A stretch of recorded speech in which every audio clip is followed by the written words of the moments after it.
ख्रिस्त में प्यारे भाइयों बहनों, आज हम चालीसे के दूसरे सप्ताह में प्रवेश कर चुके हैं। आइए हम मन चिंतन करें आज के वचन पर। हमारा प्रभु में विश्वास और उस सच्ची विश्वास में ईश्वर की योजना। आज के पहले पाठ में हम पिता अब्राहम के बारे सुनते हैं, जो विश्वास का पिता कहा जाता है, और सुसमाचार में हम प्रभु का रूपांतरण के बारे सुनते हैं। एक कहावत है कि अगर प्रभु आपकी प्रार्थना को पूरी नहीं कर रहे हैं तो इसका यह मतलब नहीं कि प्रभु आपकी प्रार्थना सुन नहीं रहे हैं, बल्कि प्रभु के पास आपकी प्रार्थना से भी कहीं बेहतर योजना है। आइए हम आज के पहले पाठ पर दृष्टि डालें। इब्राहिम के जीवन में बुढ़ापे में ईश्वर की योजना आने के पीछे एक गहरा अर्थ और उद्देश्य क्या था? इब्राहिम के जीवन में बुढ़ापे में ईश्वर की योजना आने के पीछे एक गहरा अर्थ और उद्देश्य था। बाइबल में इब्राहिम को विश्वास का पिता कहा गया है और उनके जीवन की कहानी हमें यह सिखाती है कि परमेश्वर की योजनाएं हमारे समय के अनुसार नहीं, बल्कि उनकी इच्छा और उद्देश्य के अनुसार पूरी होती है। आइए हम प्रथम बिंदु पर मनन चिंतन करें, परमेश्वर के समय की पूर्णता। इब्राहिम को जब परमेश्वर ने बुलाया और आशीष देने का वादा किया, तब वे 75 वर्ष के थे। इस उम्र में एक नई शुरुआत करना साधारण नहीं था, लेकिन परमेश्वर ने उन्हें एक महान राष्ट्र बनाने का वादा किया। इससे यह स्पष्ट होता है कि परमेश्वर की योजना उम्र या परिस्थितियों पर निर्भर नहीं करती, बल्कि उनके समय और उद्देश्य पर आधारित होती है।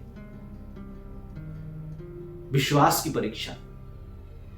इब्राहिम और सारा को संतान प्राप्ति का वादा किया गया था, लेकिन वह वादा उनके जीवन में बहुत देर पूरा हुआ। कई वर्षों बाद इब्राहिम को इसहाक का जन्म मिला।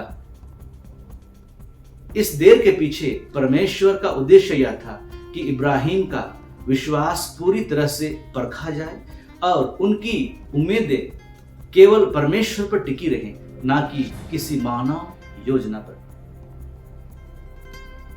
परमेश्वर की सामर्थ्य का प्रकट होना। बुढ़ापे में संतान प्राप्ति का मतलब था कि यह पूरी तरह से परमेश्वर का चमत्कार था, ना कि किसी मानव शक्ति या योजना का परिणाम। इब्राहिम और सारा दोनों की उम्र इतनी बढ़ चुकी थी कि प्राकृतिक रूप से संतान प्राप्ति असंभव थी। फिर भी परमेश्वर ने जो वादा किया था उसे पूरा किया। इससे यह सिद्ध हुआ कि परमेश्वर के लिए कुछ भी असंभव नहीं है। परमेश्वर की योजना में धैर्य और विश्वास। उन दोनों का विश्वास बहुत ही मजबूत था। इब्राहिम ने कई वर्षों तक परमेश्वर के वादे की प्रतीक्षा की। इस अवधि में उन्हें कई चुनौतियों और संदेहों का सामना करना पड़ा, लेकिन उन्होंने विश्वास बनाए रखा। यह हमें सिखलाती है कि कभी कभी परमेश्वर की योजनाओं के पूरा होने में देरी होती है, लेकिन वह देरी हमारे चरित्र, हमारे विश्वास और धैर्य को परखने के लिए होती है। एक उदाहरण और आशीष का स्रोत। इब्राहिम को सिर्फ एक संतान देने के लिए नहीं चुना गया था, बल्कि उन्हें आशीष का स्रोत बनाया गया था, जिससे सभी जातियां आशीषित हों। यीशु मसीह जो दुनिया के उद्धार के लिए आए, उसी वंश में से थे। आइए हम इसका निष्कर्ष निकाल दें तो हम पाते हैं बुढ़ापे में इब्राहिम के जीवन में ईश्वर की योजना इसलिए आई ताकि उनकी सामर्थ्य, उनका विश्वास और चमत्कार को स्पष्ट रूप से दिखाया जा सके। परमेश्वर ने इब्राहिम को एक ऐसा उदाहरण बनाया जिससे हम सीख सके कि जब हम पूरी तरह से परमेश्वर पर भरोसा करते हैं तो उनकी योजनाएं हमेशा पूरी होती है। चाहे वह किसी भी समय में क्यों ना हो। आइए हम आज के सुसमाचार में दृष्टि डालते हैं, वह है रूपांतरण का महत्व। यीशु की दिव्यता की पुष्टि। यह घटना प्रमाणित करती है कि यीशु सिर्फ एक शिक्षक या नबी नहीं, बल्कि परमेश्वर के पुत्र थे।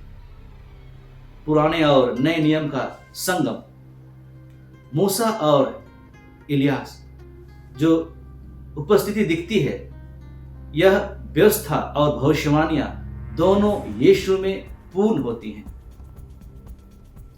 आने वाले महिमामय राज्य की झलक। रूपांतरण यीशु की महिमा और उनके पुनरुत्थान और स्वर्गरोहण की झलक देता है। शिष्यों को आश्वासन। यह घटना के द्वारा शिष्यों को यह आश्वासन मिलता है कि जो मार्ग वे यीशु के साथ चल रहे हैं वह सत्य और परमेश्वर की इच्छा के अनुसार है। हम अपने जीवन में अपनी व्यक्तिगत योजना को लेकर कार्य कर रहे हैं।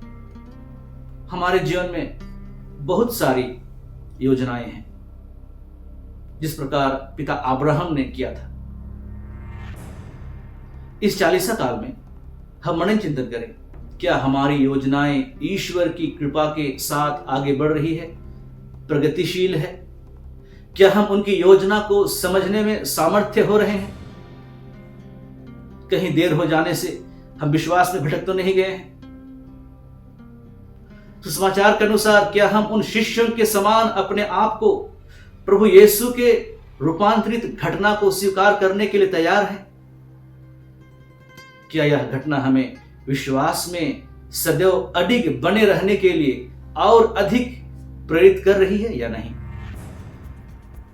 एक सुंदर कहावत है, सुंदर तस्वीर अंधेरे कमरे में काली नेगेटिव से तैयार होती है। सुंदर तस्वीर अंधेरे कमरे में काली नेगेटिव से तैयार होती है। इसलिए कभी आपके जीवन में अंधेरा दिखे तो समझना चाहिए कि प्रभु हमारे जीवन के सुंदर भविष्य को तैयार कर रहा है।